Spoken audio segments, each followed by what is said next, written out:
Hello aspirants, welcome back to our channel. మనం ఈ వీడియోలో ఇండియన్ హిస్టరీలోని బ్రిటిష్ వ్యతిరేక తిరుగుబాట్ల గురించి చూద్దాం. అయితే 1763 నుంచి 1856 వరకు బ్రిటిష్ వారికి వ్యతిరేకంగా కొనసాగిన ప్రతిఘటనలు ముఖ్యంగా 3 రూపాల్లో వ్యక్తమయ్యింది. ఏంటంటవి? సివిల్ తిరుగుబాట్లు, గిరిజన తిరుగుబాట్లు అండ్ ఇంపార్టెంట్ అయిన సిపాయిల తిరుగుబాట్లు. అయితే ఫ్రెండ్స్, ఇందులో గిరిజన తిరుగుబాట్లు అండ్ సిపాయిల తిరుగుబాట్లు చాలా ఇంపార్టెంట్. ముందు ఇప్పుడు సివిల్ తిరుగుబాట్ల గురించి చూద్దాం. ఫ్రెండ్స్. సన్యాసుల తిరుగుబాట్లు. ఇక్కడ ఇయర్లు ఎప్పుడు స్టార్ట్ అయ్యాయి అనేది చూసుకోండి ఫ్రెండ్స్. చూర్ తిరుగుబాటు, దల్బోం తిరుగుబాటు, రంగాపూర్ తిరుగుబాటు, బిష్ణుపూర్ తిరుగుబాటు, పాయకుల తిరుగుబాటు, ఇవన్నీ కూడా తూర్పు భారతదేశంలో సంభవించిన సివిల్ తిరుగుబాట్లు. అండ్ పశ్చిమ భారతదేశంలో సంభవించిన తిరుగుబాట్లు ఏంటి ఫ్రెండ్స్? కిత్తూరు తిరుగుబాటు, రామోసీ తిరుగుబాటు అండ్ ఖట్కరీ తిరుగుబాటు. ఎప్పుడు స్టార్ట్ అయ్యి ఏ ఇయర్ కి ఎండ్ అయ్యింది అనేది చూసుకోండి ఫ్రెండ్స్. అయితే ఫ్రెండ్స్, ఇప్పుడు మనం గిరిజన తిరుగుబాట్ల గురించి తెలుసుకుందాం. సో గిరిజన తిరుగుబాట్లు ఫస్ట్ వచ్చేసి కాశీ గిరిజన తెగ గురించి చూద్దాం. ఎక్కడ జరిగింది ఫ్రెండ్స్ ఈ తిరుగుబాటు? అస్సాంలో. ఏ ఇయర్ లో? 1829 నుంచి 32 వరకు జరిగింది. జరిపిన నాయకుడు ఎవరు ఫ్రెండ్స్? తిరోత్ సింగ్ అండ్ బార్ మానిక్. వీళ్ళు తిరుగుబాటు చేయడానికి కారణం ఏంటంటే పోడు వ్యవసాయంను నిషేధించడం. నెక్స్ట్ కోల్ అనే గిరిజన తెగ తిరుగుబాటును జార్ఖండ్ లో చేశారు. ఏ ఇయర్ లో ఫ్రెండ్స్? 1831 నుంచి 32 వరకు చేశారు. ముఖ్య నాయకుడు ఎవరు? బుద్ధో భగత్. కారణం ఏంటంటే వీరు అటవీ ప్రాంతాన్ని రిజర్వ్డ్ ఫారెస్ట్ గా ప్రకటించి వారిపై ఆంక్షలు విధించడం. అందువల్ల వీరు తిరుగుబాటు చేశారు. నెక్స్ట్ ఖోండ్ అనే గిరిజన తెగ తిరుగుబాటు ఎక్కడ చేశారు ఫ్రెండ్స్? ఒరిస్సాలో. ఏ ఇయర్ ఒకసారి చూసుకోండి ఫ్రెండ్స్. ముఖ్య నాయకుడు ఎవరు? చక్రబీసియా. ఆంగ్లేయులు వీరి మత సాంప్రదాయమైన నరబలులను నిషేధించడం వల్ల వీరు తిరుగుబాటును చేశారు. నెక్స్ట్ వచ్చేసి సంతాల గిరిజన తిరుగుబాటు. ఏ ఇయర్ లో స్టార్ట్ అయింది? 1855 నుంచి 56 వరకు చేశారు. ఎక్కడ? బీహార్ లో. నాయకుడు ఎవరు? సిద్ధు అండ్ అతని సోదరుడు కన్హు. కచ్చనాగ తిరుగుబాటు 1882లో స్టార్ట్ అయ్యింది. ఎక్కడ ఇది? అస్సాంలో జరిగింది. నాయకుడు ఎవరు? సంబోధన్. నెక్స్ట్ ముండా గిరిజన తిరుగుబాటు ఎక్కడ జరిగింది? జార్ఖండ్ లో. స్టార్ట్ చేసింది ఎవరు? బిర్సా ముండా. కారణం ఏంటి ఫ్రెండ్స్? క్రైస్తవ మతాన్ని స్వీకరించమని తమని బలవంత పెట్టడం వల్ల వీళ్ళు తిరుగుబాటు అనేది చేశారు. కోయారంప తిరుగుబాటు ఎక్కడ అయింది? ఇది మన ఆంధ్రప్రదేశ్ లో. ఎవరు చేశారు? అల్లూరి సీతారామరాజు గారు. కుకీనాగా గిరిజన తిరుగుబాటు ఎక్కడ అయింది? ఇది మణిపూర్ లో. మణిపూర్ ఇష్యూ కూడా రీసెంట్ కరెంట్ అఫైర్స్ లో కూడా ఉంది ఫ్రెండ్స్. అయితే ఇక్కడ ముఖ్య నాయకులు ఎవరు ఫ్రెండ్స్? జోడో నాంగ్ అండ్ రాణి గైడెన్లు. కొండదొర తిరుగుబాటు ఎక్కడ జరిగింది ఫ్రెండ్స్? ఇది ఆంధ్రప్రదేశ్ లో. నాయకుడు, ముఖ్య నాయకుడు ఎవరు? కొర్రమల్లయ్య. నెక్స్ట్ బిల్లుల తిరుగుబాటు ఎక్కడ జరిగింది? 1914లో రాజస్థాన్ లో జరిగింది. ముఖ్య నాయకుడు ఎవరు? జత్ర భగత్. సో ఇది ఫ్రెండ్స్ గిరిజన తిరుగుబాట్ల గురించి. ఏ తెగవారు ఎక్కడ చేశారు అండ్ ముఖ్య నాయకుడు ఎవరు అనేది ఒకసారి చూసుకోండి.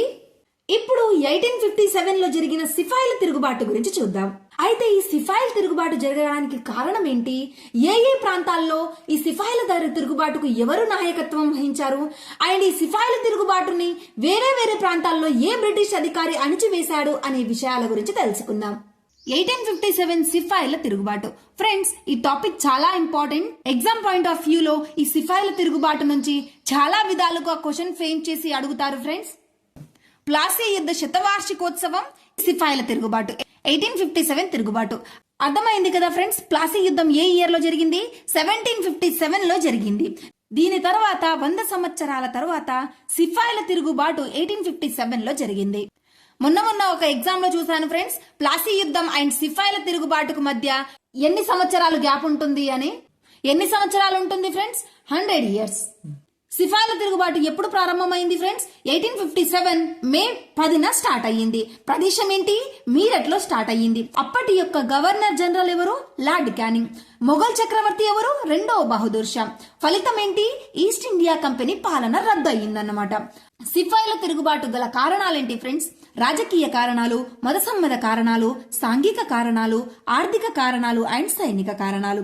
సిపాయిల తిరుగుబాటుకు దోహదం చేసిన కారణాలన్నింటిలో అతి ముఖ్యమైనది సైనిక కారణాలు, సిపాయిల అసంతృప్తి. సిపాయిలు అంటే ఏంటో తెలుసు కదా ఫ్రెండ్స్?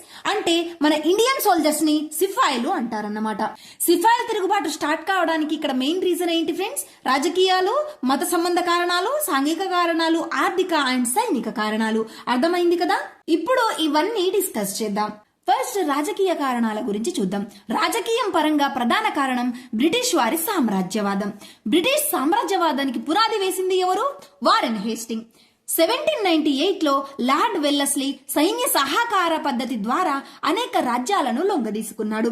అర్థమైంది కదా ఫ్రెండ్స్? 1798లో సైన్య సహకార పద్ధతిని ఎవరు ప్రవేశపెట్టారు?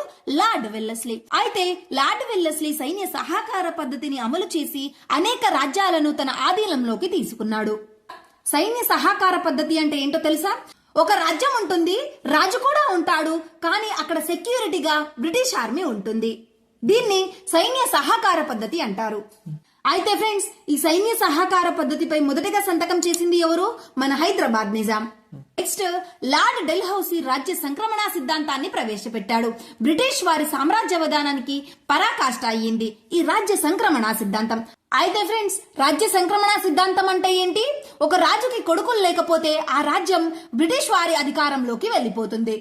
చివరి పీష్వా రెండవ బాజీరావు దత్తపుత్రుడైన నానాసాహెబ్ దత్తతను గుర్తించక ఆయనకు ఇవ్వాల్సిన భరణాన్ని కూడా డెల్హౌసీ రద్దు చేశాడు. మత సంబంధ కారణాలు. మత మార్పిడి, క్రైస్తవ మత ప్రచారం కూడా సిపాయిల తిరుగుబాటుకు కారణాలయ్యాయి. 1833 తర్వాత మిషనరీలు అధిక సంఖ్యలో భారతదేశంలో ప్రవేశించి బైబిల్ పఠనాన్ని, క్రైస్తవ మత బోధనను ప్రవేశపెట్టారు. భారతీయులను క్రైస్తవ మతంలో చేర్చడానికి ప్రత్యేకంగా నియమించబడిన గవర్నర్ జనరల్ లార్డ్ క్యానింగ్. అర్థమైంది కదా ఫ్రెండ్స్? భారతదేశంలో క్రైస్తవ మతాన్ని ప్రచారం చేయడానికి స్పెషల్ గా నియమించబడిన గవర్నర్ జనరల్ ఎవరు? Lord canning. సాంఘిక కారణాలు. జాతీయ సామాజిక ఆచారాలలో ఆంగ్లేయుల జోక్యం సాంఘికంగా అసంతృప్తిని రేకెత్తించింది. రాజపుత్రుల సాంప్రదాయమైన స్త్రీ శిశు హత్యలను నిషేధించే చట్టంను లార్డ్ వెల్లస్లీ ప్రవేశపెట్టాడు. అర్థమైంది కదా? స్త్రీ శిశు హత్యలను నిషేధించే చట్టంను లార్డ్ వెల్లస్లీ ప్రవేశపెట్టాడు. సతీ సహగమనంను నిషేధించే చట్టంను William Bentinck ప్రవేశపెట్టాడు.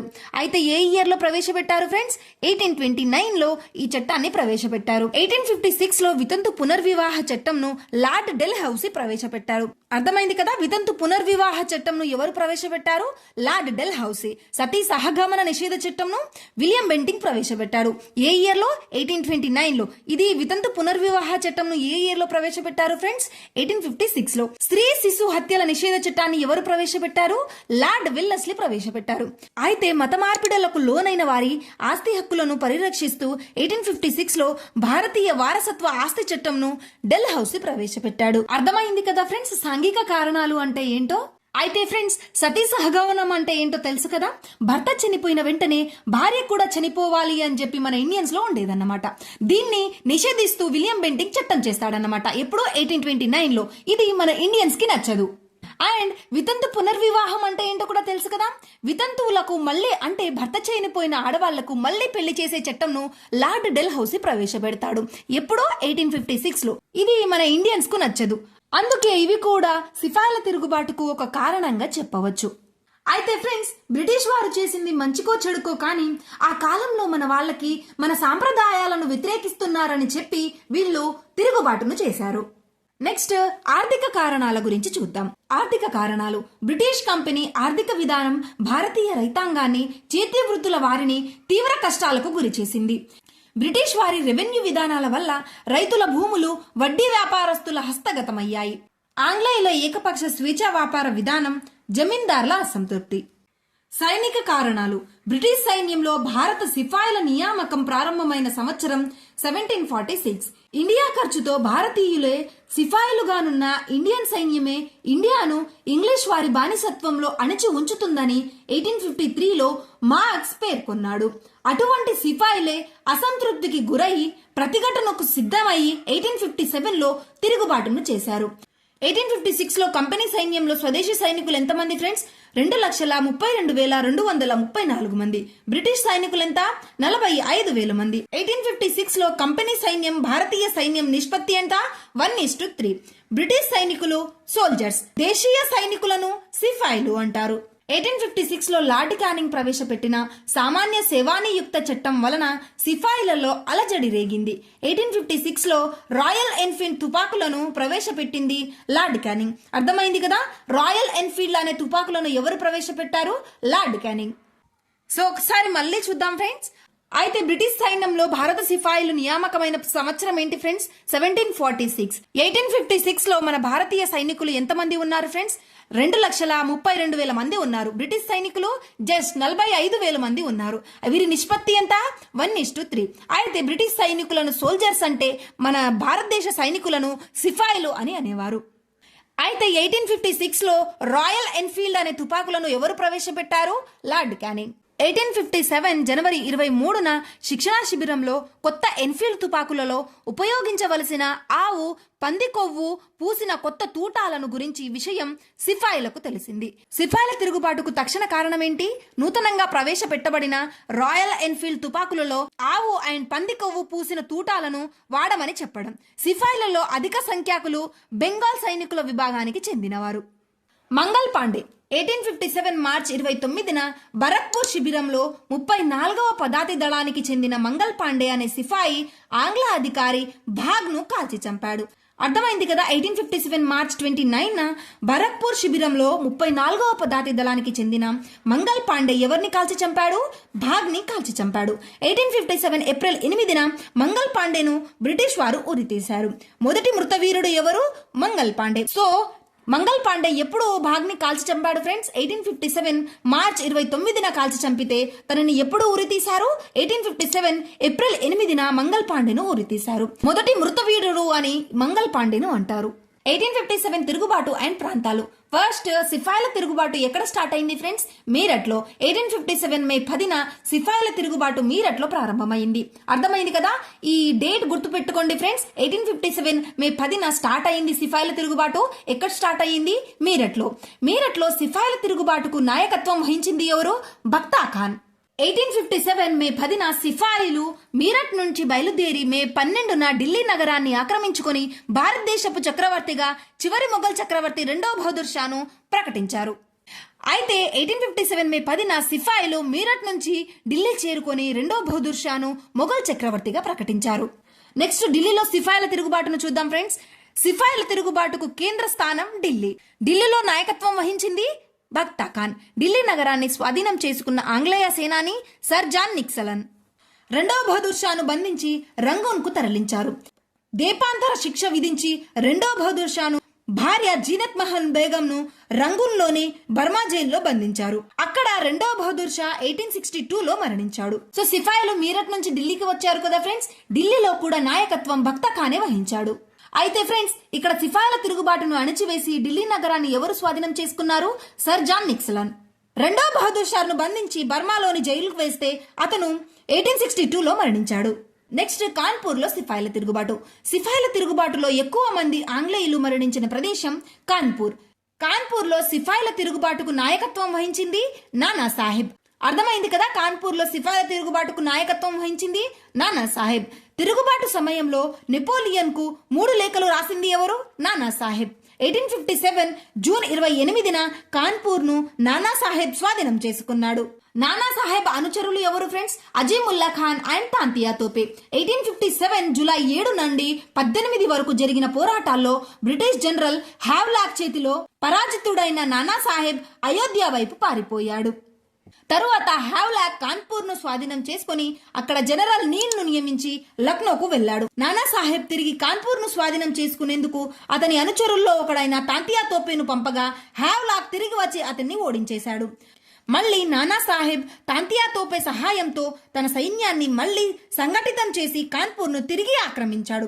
British general Campbell తన సైన్యంతో కాన్పూర్ వచ్చి తాంతియా తోపే, నానా సాహెబ్ లను ఓడించి తిరిగి కాన్పూర్ ను స్వాధీనం చేసుకున్నాడు. చివరకు తాంతియా తోపే కాన్పూర్ ను వదిలి ఝాన్సీ లక్ష్మీబాయి వద్దకు చేరాడు. నెక్స్ట్ బూందేల్ ఖండ్ లో సిపాయిల తిరుగుబాటు ఎలా జరిగిందో చూద్దాం ఫ్రెండ్స్. బూందేల్ ఖండ్ ప్రాంతంలో ఝాన్సీ లక్ష్మీబాయి నాయకత్వంలో తిరుగుబాటు జరిగింది. 1857 సిపాయిల తిరుగుబాటు చేతులతో మన ఆజాద్ షాహీ పూడ్చిపెట్టవద్దు అని ప్రకటించింది ఎవరు? ఝాన్సీ లక్ష్మీబాయి.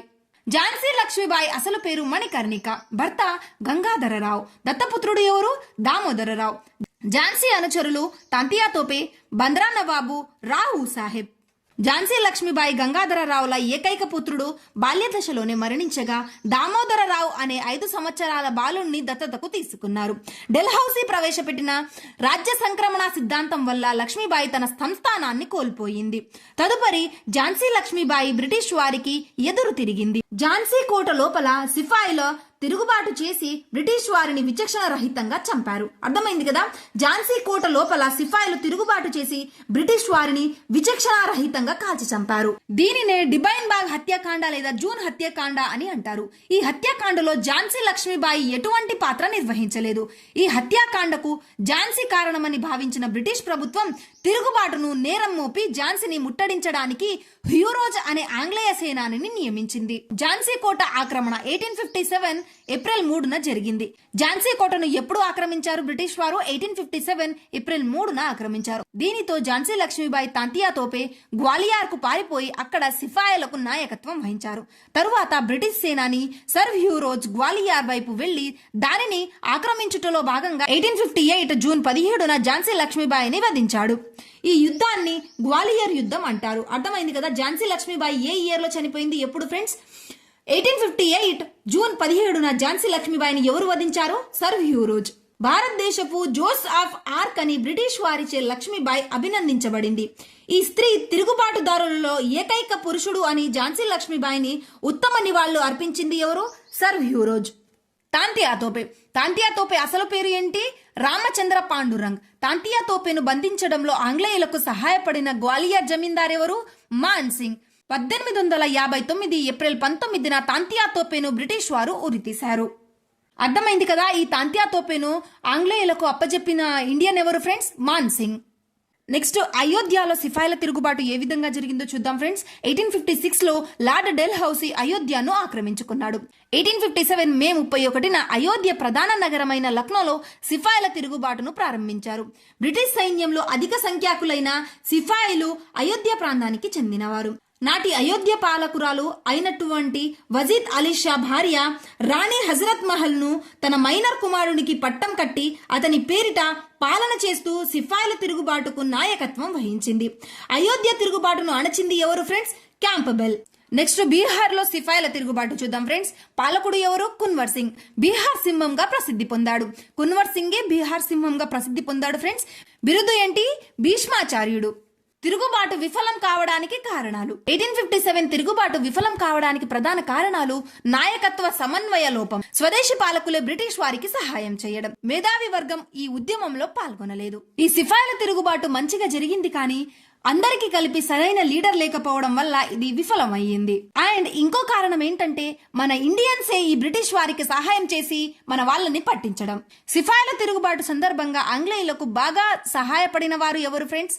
గ్వాలియర్ రాజు ఎవరు? సింధియా. గ్వాలియర్ మంత్రి దినకర్ రావు. హైదరాబాద్ నిజాం అఫ్జల్ ఉద్దౌలా. నిజాం మంత్రి సాలార్ జంగ్ వన్. కాశ్మీర్ రాజు సలాబ్ సింగ్. నేపాల్ ప్రధాని సర్జంగ్ బహదూర్.